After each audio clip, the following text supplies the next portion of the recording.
Shalom, selamat bertemu kembali dalam pelajaran Sekolah Sahabat bersama dengan Little Strength Ministry. Ada beberapa kendala teknis dan juga aktivitas-aktivitas yang mengakibatkan kami tidak bisa menayangkan pelajaran Sekolah Sahabat dalam 2 Sabat yang terakhir. Akan tetapi puji Tuhan, karena kemurahan-Nya kita bisa bertemu kembali untuk mempelajari firman Tuhan melalui pelajaran Sekolah Sahabat pada minggu ini. Semoga kita sekalian senantiasa berada dalam perlindungan dan pemeliharaan Tuhan. Dan pelajaran kita minggu ini, kita masuk ke dalam pelajaran yang ke-6 dengan judul pelajaran Melewati Laut Merah. Dan seperti biasa sebelum kita mulai, mari kita lebih dahulu berdoa. Tuhan Bapa kami dalam surga, kami datang kepadamu ya Tuhan. Ketika kami akan memulai mempelajari firman Tuhan melalui pelajaran Sekolah Sahabat. Kami mohon Roh Suci Tuhan menerangi hati kami, menerangi pikiran kami, supaya kami boleh mengerti pelajaran ini, dan pelajaran ini boleh menjadi berkat dalam pertumbuhan kehidupan kerohanian kami. Berkati pemirsa yang menyaksikan juga Tuhan, dalam Tuhan Yesus kami berdoa. Amin. Baik, ayat hafalan kita terdapat dalam Keluaran pasal 14, ayat 13 dan 14. Tetapi berkatalah Musa kepada bangsa itu, "Janganlah takut, berdirilah tetap dan lihatlah keselamatan dari Tuhan yang akan diberikannya hari ini kepadamu. Sebab orang Mesir yang kamu lihat hari ini tidak akan kamu lihat lagi untuk selama-lamanya. Tuhan akan berperang untuk kamu dan kamu akan diam saja." Saudara-saudara, pelajaran minggu ini menceritakan pengalaman bangsa Israel keluar dari Mesir. Meskipun telah keluar dari Mesir, tetapi masih ada halangan yang harus dihadapi, yaitu pasukan Mesir yang mengejar dari belakang, dan juga ada laut Teberau atau Laut Merah yang terbentang di depan. Tidak ada jalan keluar bagi bangsa Israel. Apa betul tidak ada jalan keluar? Mari kita perhatikan pelajaran minggu ini. Hari Minggu pelajaran kita berjudul Pergilah dan Beribadahlah kepada Tuhan. Mari kita baca di dalam Keluaran pasal 12 ayat 31. Keluaran 12 ayat 31. Lalu pada malam itu dipanggilnyalah Musa dan Harun, katanya, "Bangunlah, keluarlah dari tengah-tengah bangsaku, baik kamu maupun orang Israel. Pergilah, beribadahlah kepada Tuhan, seperti katamu itu." Nah, jadi setelah tulah ke-10 terjadi, di mana anak-anak sulung manusia dan binatang di Mesir dibunuh, Firaun akhirnya mengizinkan bangsa Israel untuk pergi dan beribadah kepada Tuhan. Apakah Firaun akhirnya bertobat dan mengakui kebesaran Tuhan? Ternyata tidak. Karena setelah orang Israel keluar dari Mesir, dalam Keluaran 14 ayat 14 dikatakan, "Aku akan mengeraskan hati Firaun sehingga ia mengejar mereka. Dan terhadap Firaun dan seluruh pasukannya, aku akan menyatakan kemuliaanku, sehingga orang Mesir mengetahui bahwa akulah Tuhan." Lalu mereka berbuat demikian. Kita tahu bahwa bukan Tuhan yang mengeraskan hati Firaun, melainkan Firaun sendiri yang mengeraskan hatinya. Di dalam Alkitab, kalau Tuhan izinkan sesuatu terjadi, maka dikatakan bahwa Tuhan yang melakukan sesuatu tersebut. Oleh karena tidak ada sesuatu yang dapat terjadi tanpa seizin Tuhan. Meskipun sebenarnya hal-hal tersebut adalah pilihan dari masing-masing individu. Tuhan tidak memaksakan seseorang untuk memilih dia. Tuhan harus membebaskan Israel dari tangan orang Filistin dengan tangan yang kuat, oleh karena Firaun mengeraskan hatinya dan tidak dengan sukarela membiarkan Israel pergi. Saudara-saudara, kepada kita diberikan pilihan kepada siapa kita mau beribadah. Dan banyak orang memberikan penekanan pada aspek kebebasan ini. Di Amerika contohnya, orang bebas untuk berpendapat, bebas untuk berkumpul, bebas untuk beribadah atau tidak beribadah sebelum nantinya akan ada pemaksaan. Contoh lain di kalangan anak muda juga banyak yang katakan bahwa saya tidak peduli apa kata orang. Saya bebas mau berbuat apa saja, orang hidup-hidup gue kok. Itulah yang dikatakan banyak orang. Tetapi apakah kita bebas untuk memilih? Betul, kita bebas untuk memilih. Tetapi di balik setiap pilihan ada konsekuensi. Dan konsekuensi dari pilihan untuk takut akan Allah adalah kehidupan, sedangkan konsekuensi dari tidak takut akan Allah adalah kematian. Perhatikan di dalam Ulangan pasal 30 ayat 19 berikut ini. Aku memanggil langit dan bumi menjadi saksi terhadap kamu pada hari ini. Kepadamu kuperhadapkan kehidupan dan kematian, berkat dan kutuk. Pilihlah kehidupan supaya engkau hidup, baik engkau maupun keturunanmu. Jadi pilihan untuk memilih di pihak Tuhan atau tidak di pihak Tuhan, konsekuensinya adalah kehidupan kekal atau kematian kekal. Dalam Matius 12 ayat 30 juga Alkitab katakan, Tuhan Yesus yang katakan ini, siapa tidak bersama aku, ia melawan aku. Jadi ketika kita memilih untuk tidak beribadah kepada Tuhan, kita tidak memiliki alasan untuk eksis. Oleh karena itulah tujuan kita dijadikan. Perhatikan Yesaya 43 ayat 7. Semua orang yang disebutkan dengan namaku, yang kuciptakan untuk kemuliaanku, yang kubentuk dan yang juga kujadikan. Perhatikan kata kuciptakan. Tuhan yang menciptakan kita. Dengan demikian Tuhan layak untuk disembah. Orang yang menciptakan layak disembah oleh ciptaannya. Ini adalah sesuatu yang masuk di akal. Marilah kita sadar dan ingat siapa kita dan siapa Tuhan. Kita sadar bahwa kita adalah ciptaan dan Tuhan adalah pencipta kita. Sehingga kita akan takut akan Tuhan, menuruti perintah-perintah dan jalan-jalannya. Di dalam Yeremia 29 ayat 11 Alkitab katakan, sebab aku ini mengetahui rancangan-rancangan apa yang ada padaku mengenai kamu, demikianlah firman Tuhan, yakni rancangan damai sejahtera, dan bukan rancangan kecelakaan, untuk memberikan kepadamu hari depan yang penuh harapan.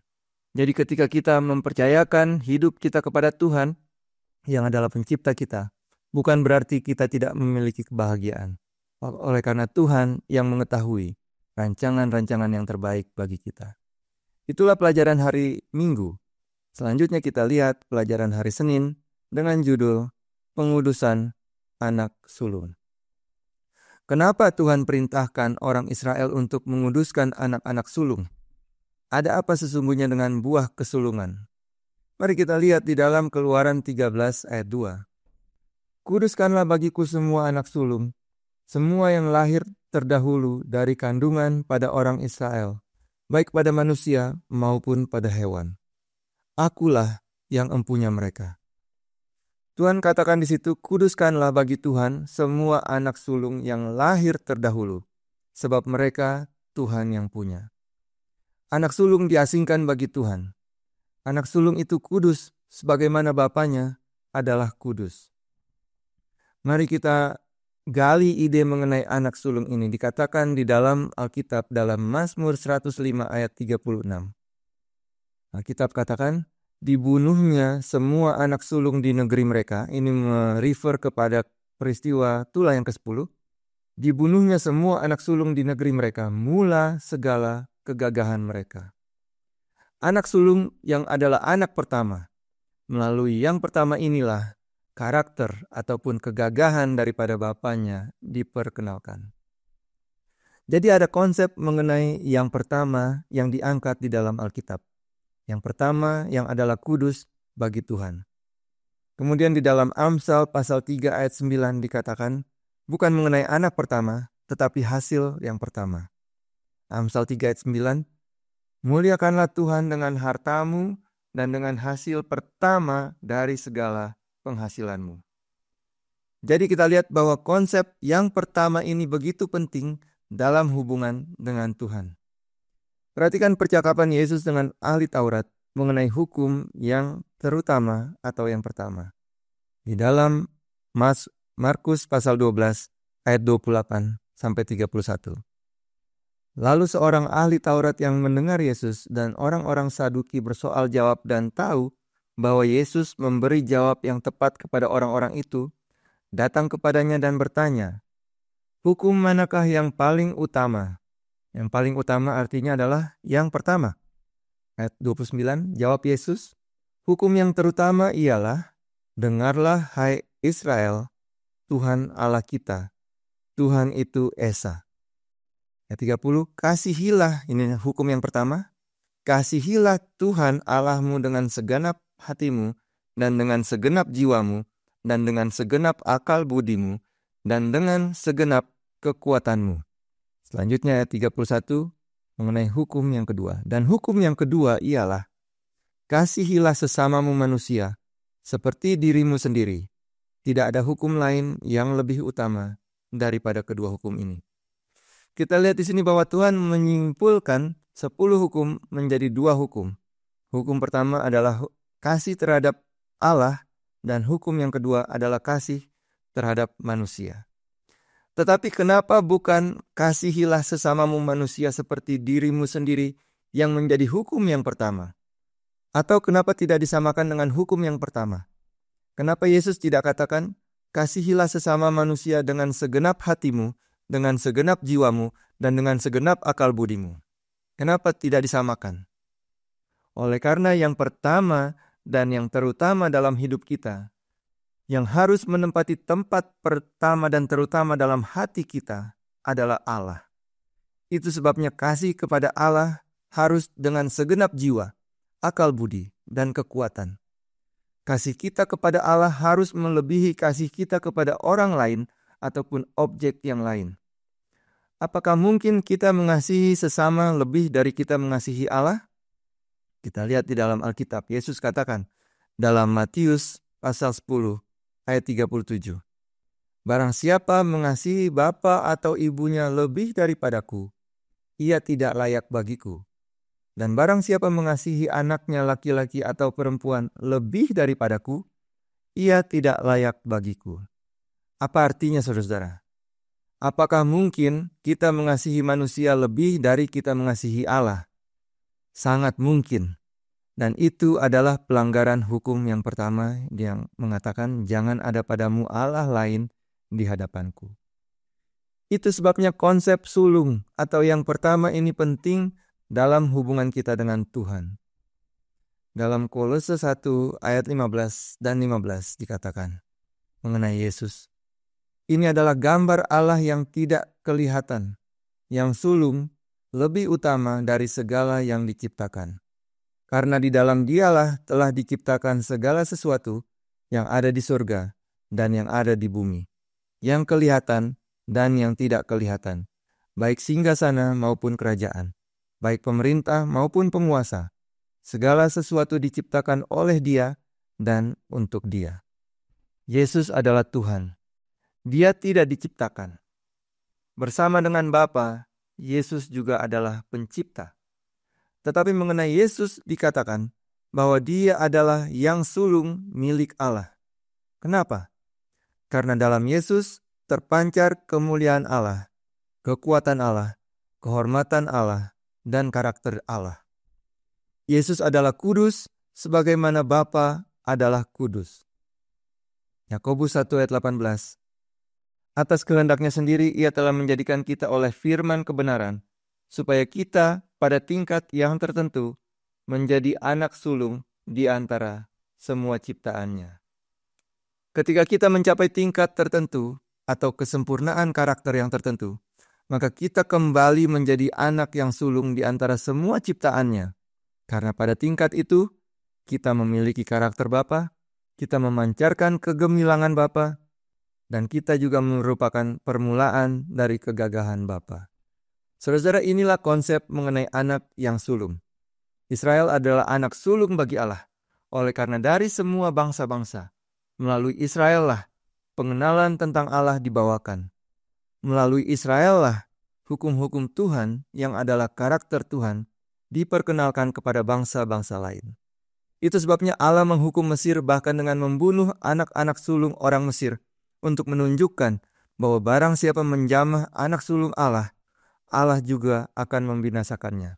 Dan juga untuk menunjukkan bahwa anak sulung orang Mesir tidak berdaya di hadapan bapanya orang Israel. Tapi tentunya ketika anak sulung ini tidak menjalankan fungsinya sebagai anak sulung, yaitu memancarkan kemuliaan, kehormatan, dan karakter bapanya, maka hak kesulungan itu pun akan ditarik dan diberikan kepada yang lain yang memancarkan kemuliaan, kehormatan, dan karakter Allah. Saudara-saudara, itu adalah pelajaran kita untuk hari Senin. Selanjutnya mari kita lihat pelajaran hari Selasa, menyeberangi Laut Merah. Mari kita baca di dalam Keluaran pasal 13 ayat 17. Setelah Firaun membiarkan bangsa itu pergi, Allah tidak menuntun mereka melalui jalan ke negeri orang Filistin, walaupun jalan ini yang paling dekat. Sebab firman Allah, jangan-jangan bangsa itu menyesal apabila mereka menghadapi peperangan, sehingga mereka kembali ke Mesir. Saudara-saudara, Allah tidak menuntun bangsa Israel ke Kanaan melalui jalan yang paling dekat. Berapa lama waktu perjalanan yang mereka lakukan untuk bisa sampai di Kanaan? Di dalam buku Ulangan pasal 2, dikatakan di situ, di dalam ayat yang ke-7. Sebab Tuhan Allahmu memberkati engkau dalam segala pekerjaan tanganmu. Ia memperhatikan perjalananmu melalui padang gurun yang besar ini. Ke-40 tahun ini, Tuhan Allahmu menyertai engkau, dan engkau tidak kekurangan apapun. Jadi dikatakan, bangsa Israel menempuh perjalanan menuju ke tanah perjanjian di Kanaan selama 40 tahun. 40 tahun perjalanan. Apakah ada jalan yang lebih dekat lagi? Ada, saudara. Perhatikan di dalam Ulangan pasal 1 ayat 2. 11 hari perjalanan jauhnya dari Horeb sampai Kades Barnea melalui jalan pegunungan Seir. Horeb adalah nama lain dari Sinai. Jadi sebenarnya perjalanan bangsa Israel untuk tiba di Kanaan bisa ditempuh selama sekitar 11 hari. Saudara-saudara, banyak sekali bedanya antara 11 hari dengan 40 tahun. Kenapa Allah tega membiarkan bangsa Israel mengembara di padang belantara selama 40 tahun, padahal perjalanan bisa ditempuh selama kurang dari 2 minggu? Perhatikan ayat di dalam buku Bilangan pasal 14 berikut ini. Kita mulai dari ayat yang kedua. Bersungut-sungutlah semua orang Israel kepada Musa dan Harun, dan segenap umat itu berkata kepada mereka, sekiranya kami mati di tanah Mesir atau di padang gurun ini. Mengapakah Tuhan membawa kami ke negeri ini supaya kami tewas oleh pedang, dan istri serta anak-anak kami menjadi tawanan? Bukankah lebih baik kami pulang ke Mesir? Dan mereka berkata seorang kepada yang lain, baiklah kita mengangkat seorang pemimpin, lalu pulang ke Mesir. Saudara-saudara, tidak semua orang Israel rindu untuk masuk tanah perjanjian. Bahkan ketika mereka sudah tiba di perbatasan, bangsa Israel masih bersungut-sungut dan ingin untuk kembali ke Mesir. Kenapa bangsa Israel menempuh 40 tahun perjalanan yang seharusnya bisa ditempuh selama 11 hari? Saudara-saudara, bangsa Israel tidak rindu untuk bisa segera sampai dan masuk ke tanah perjanjian. Mereka malah ingin untuk kembali ke Mesir. Apakah Yesus sudah bisa datang sekarang ini sehingga kita bisa segera masuk ke tanah perjanjian? Sudah, saudara-saudara. Tetapi masalahnya, manusia masih senang hidup di dunia. Hidup di dunia ini enak bagi sebagian orang. Masih ada rencana untuk mau naik jabatan, masih ada rencana untuk mau renovasi rumah mungkin, mau liburan ke luar negeri, dan lain-lain.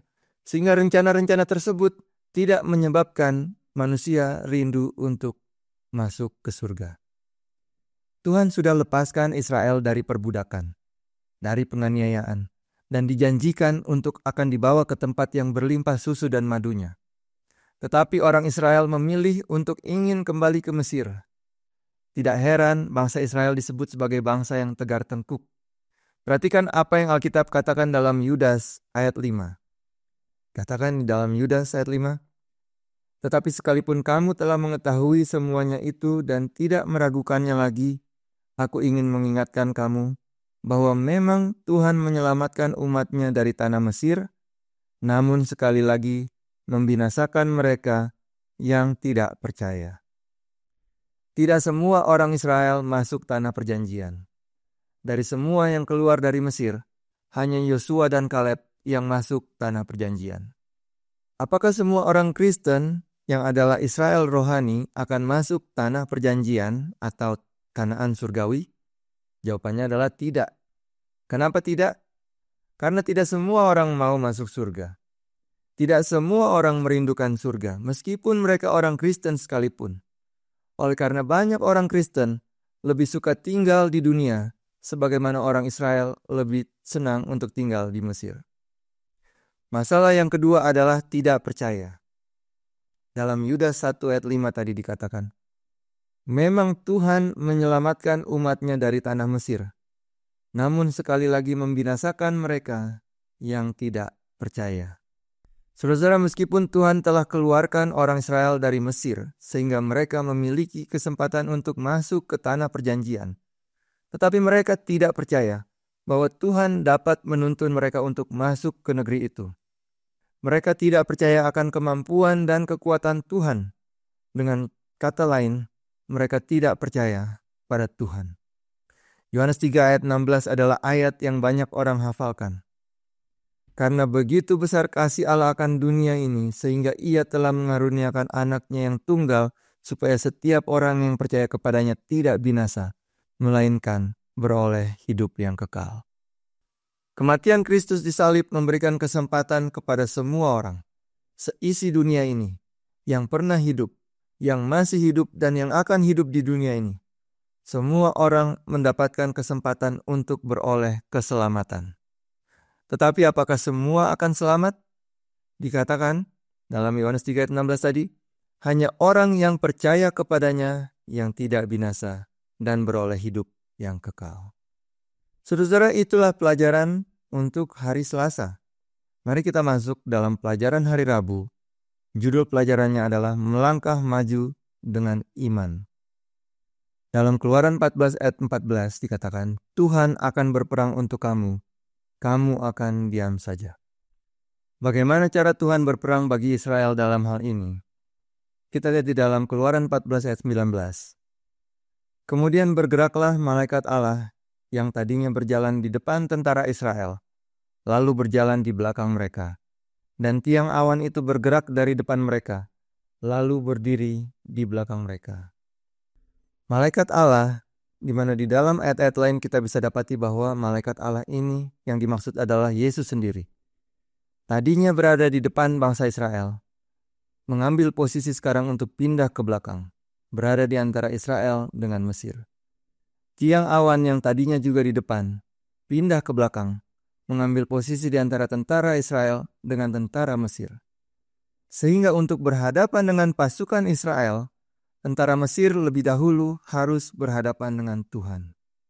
Saudara pernah melihat pasukan pengawal presiden kalau sedang mengawal presiden? Orang-orang jahat harus berhadapan dengan pengawal-pengawal presiden sebelum bisa terjadi apa-apa pada presidennya.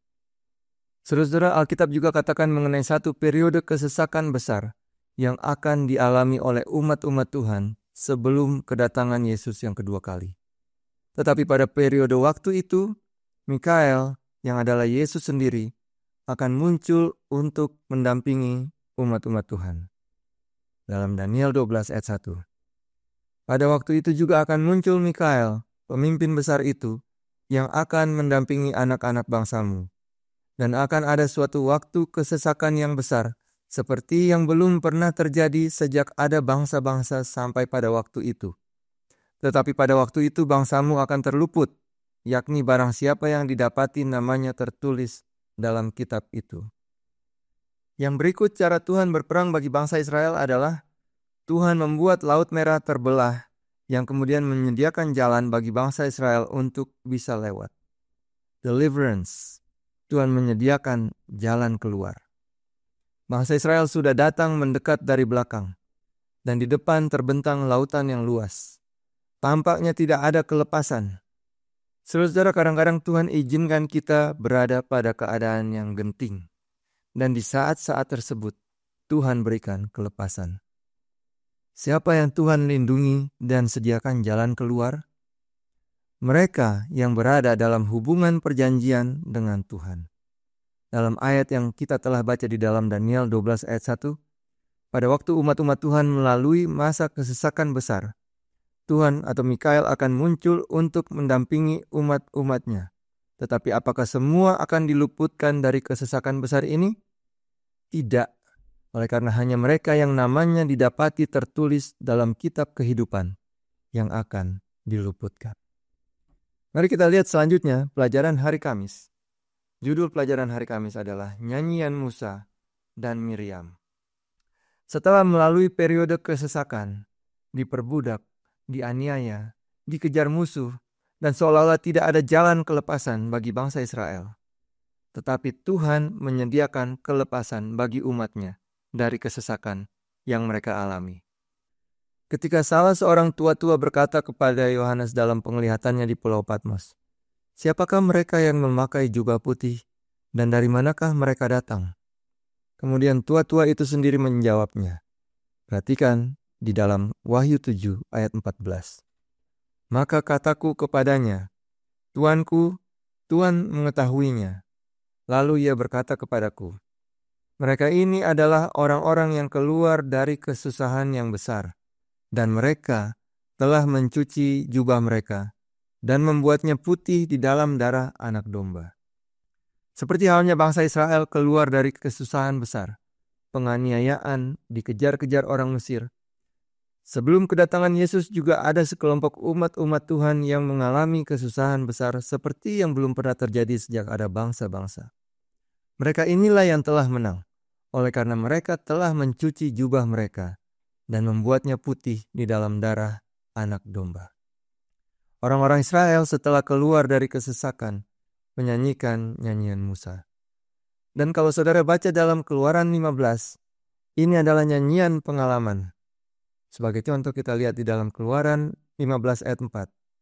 Kereta Firaun dan pasukannya dibuangnya ke dalam laut. Para perwira pilihannya dibenamkan ke dalam laut Tebrau. Ayat 5. Samudra raya menutupi mereka. Ayat 9. Kata musuh, aku akan mengejar, akan mencapai mereka, membagi-bagi jarahan. Ayat 10. Engkau meniup dengan taufanmu, laut pun menutupi mereka. Sebagai timah mereka tenggelam dalam air yang hebat. Ayat 11. Siapakah seperti engkau di antara para Allah ya Tuhan? Siapakah seperti engkau, mulia karena kekudusanmu? Menakutkan karena perbuatanmu yang masyur, engkau pembuat keajaiban. Ayat 19. Ketika kuda Firaun dengan keretanya dan orangnya yang berkuda telah masuk ke laut, maka Tuhan membuat air laut berbalik meliputi mereka. Tetapi orang Israel berjalan di tempat kering dari tengah-tengah laut. Saudara-saudara, ini adalah nyanyian kemenangan sekaligus nyanyian pengalaman. Hanya mereka yang mengalami kelepasan dari Tuhan pada waktu itu yang tahu lagu ini. Oleh karena itu adalah pengalaman mereka ketika melalui masa kesesakan. Merasa takut dikejar-kejar orang Mesir, mereka berseru kepada Tuhan. Tuhan mendampingi mereka melalui kesesakan itu, melepaskan mereka dari kesesakan dan membinasakan musuh-musuhnya. Saudara-saudara, umat-umat Tuhan di akhir zaman juga akan memiliki nyanyian kemenangan. Dalam Wahyu 14, Alkitab katakan, ayat 1-3. Dan aku melihat, sesungguhnya anak domba berdiri di bukit Sion, dan bersama-sama dengan dia 144.000 orang. Dan di dahi mereka tertulis namanya dan nama Bapanya. Dan aku mendengar suatu suara dari langit bagaikan desau air bah, dan bagaikan deru guruh yang dahsyat. Dan suara yang kudengar itu seperti bunyi pemain-pemain kecapi yang memetik kecapinya. Mereka menyanyikan suatu nyanyian baru di hadapan tahta dan di depan keempat makhluk dan tua-tua itu. Dan tidak seorang pun yang dapat mempelajari nyanyian itu selain daripada 144.000 orang yang telah ditebus dari bumi itu. Saudara-saudara, ini adalah nyanyian kemenangan. Dan tidak ada seorang pun yang dapat mempelajari nyanyian itu. Oleh karena ini adalah nyanyian pengalaman. Hanya mereka yang mengalami periode kesesakan besar itu, di mana tampaknya tidak ada jalan kelepasan. Mereka berseru kepada Tuhan, dan Tuhan melepaskan mereka dan membinasakan musuh-musuh mereka. Sehingga dari pengalaman tersebut, mereka menyanyikan suatu nyanyian baru, yang adalah nyanyian kemenangan. Saudara-saudara, sebagai penutup, izinkan saya membaca satu kutipan terakhir dari Review and Herald. Tetapi saya akan bacakan lebih dahulu dalam bahasa aslinya di dalam bahasa Inggris. Karena saya tidak ingin kehilangan satu poin pun. Setelah itu, saya bacakan terjemahan bahasa Indonesianya. Dikatakan di dalam Review and Herald March 9 tahun 1905 paragraf yang keempat. Let us strive with all the power that God has given us to be among the 144,000. And let us do all that we can to help others to gain heaven. We are to have an intense interest in Christ Jesus, for He is our Savior. He came to this world to be tempted in all points as we are, to prove to the universe that in this world of sin, human beings can live life that God will approve. Sekarang saya ingin bacakan terjemahannya. Marilah kita berjuang dengan segala kekuatan yang Tuhan telah berikan pada kita untuk menjadi bagian dari 144.000. Dan marilah kita melakukan segala yang dapat kita lakukan untuk menolong orang lain untuk mendapatkan surga. Kita harus menaruh perhatian yang sungguh-sungguh kepada Yesus Kristus, karena Dialah Juru Selamat kita. Ia datang ke dunia ini untuk dicobai dalam segala hal, seperti juga kita, untuk membuktikan pada semesta alam bahwa di tengah-tengah dunia yang berdosa ini, umat manusia dapat menghidupkan kehidupan yang berkenan di hadapan Allah. Saudara-saudara, inilah pelajaran kita. Kiranya Tuhan memberkati kita, memberikan kita kekuatan untuk menghadapi hari-hari yang sukar di hadapan kita, dan memberikan kita keteguhan iman untuk berada dalam kelompok yang akan keluar dari kesesakan besar itu. Tidak lama lagi, kita akan melihat Yesus datang di awan-awan. Mari kita berdoa. Tuhan Bapa kami dalam surga, terima kasih Tuhan atas pelajaran sekolah Sabat yang Tuhan telah berikan kepada kami, yang boleh mendapatkan kekuatan melalui pelajaran ini. Biarlah firman Tuhan ini boleh tinggal dalam hati kami, memberikan kekuatan dan menyucikan hati kami ya Tuhan, supaya kami boleh menjadi pemenang-pemenang di dalam dunia ini, mengalahkan setiap kecenderungan-kecenderungan dosa dan beroleh kemenangan, menjadi bagian dari 144.000 umat Tuhan yang akan menantikan Yesus datang di awan-awan. Bapa dalam surga, berkati orang-orang yang menyaksikan pekabaran ini. Biarlah Tuhan teguhkan dan kuatkan iman mereka. Mereka juga boleh menjadi pemenang-pemenang. Kami boleh diangkat hidup-hidup menyaksikan Yesus datang di awan-awan dan dipertemukan dengan Yesus yang adalah Juru Selamat dan Penebus kami. Bapa dalam surga, dengar dan sempurnakanlah doa kami ini.